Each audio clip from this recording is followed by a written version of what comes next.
Problem number 18 from our ACP review looks like this.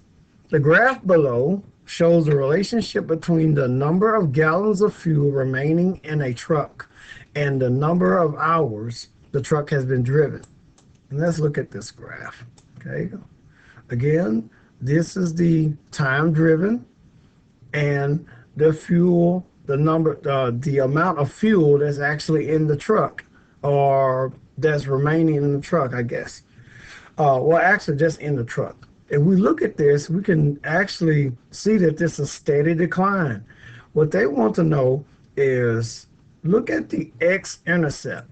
What does the x-intercept of this graph or of the graph represent? The x-intercept of this graph is actually right here. I'll actually show you what we're looking at. Let's see, I guess I can use that one there. So just to let you know what we're looking at. The x-intercept is right there. And actually, let me make it a little bigger so we won't miss it, what we're talking about. All right, yeah, I know that you can see. So the x-intercept is right here, this point. Let's go ahead and put a point there, just so you can see what I'm talking about. Right there, that's a big point. No, be helpful if we kind of, maybe if we filled it in a little bit. Let's fill it in, that's good.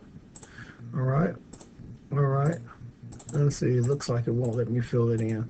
But you get the picture, okay? That's the point. Oh, actually, I could use this point right here. So move this out the way. Let's see. So that's the point we're talking about. So what is that point? The coordinates to that point is, and I guess I can take this back to regular size now. All right. The coordinates to that point is, it looks like we're at 20 on the x-axis and 0 on the y-axis. This is the x-intercept. That's what this is called. This is the x-intercept. This is where the x-intercept,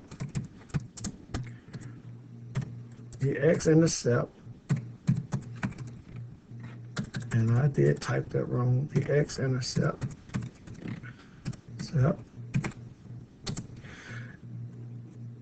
is where y is equal to 0. Matter of fact, since y is 0, another name for the x-intercept is called the 0. Sometimes we just call the 0 of the function. So what does this point, and if I can just circle it, so what does this point say? What is it saying here? Okay, if I can just, so we're talking about that point right there. What is the significance of this? We know that this is going to drive me that crazy that is like that. All right, we know that the x value represents the time driven. So this point says that after 20 hours have been driven, the amount of fuel in the tank is 0. So what does that mean? So the number of gallons in the fuel in the tank before any driving occurred, if that was the case, then that would be the point 0. That would be the point 0 200, because there were 200 gallons in the tank before we started driving when time was 0. So that would actually be the point 200, 0. That's the y-intercept. Okay, if you look at that, this is actually, it's where x is 0. So I am putting extra stuff in here just so that the concept is made clear. So that would actually be the y-intercept. That's not what we're looking for. They want to know the x-intercept. Okay. What about the number of hours the truck was driven before running out of fuel? Well, let's see. Why do I still have this here? That's exactly what this says. We know this point tells us when y is equal to 0, the truck is out of fuel. So it took 20 hours for that to happen. So B looks to be what we're looking for in this problem. Uh, does that let's also rule out C, the number of gallons of fuel the truck can hold. We don't know that.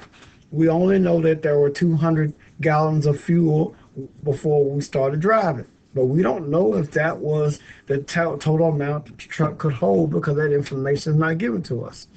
We don't know that 200 represents a full tank, so it never says that 200 is a full tank. We may assume that, but we don't know that for sure.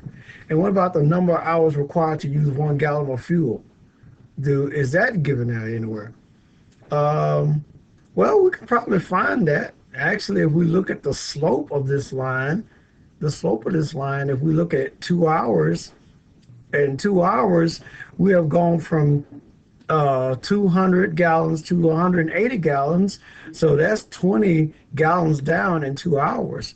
And that would mean that we are losing 10 gallons an hour. So that tells us the slope gives us the rate of loss. So actually, so that tells us the number. It takes I think that was 10 gallons an hour. So that means that it'll take us about 6 minutes to lose a gallon of fuel if that's the case.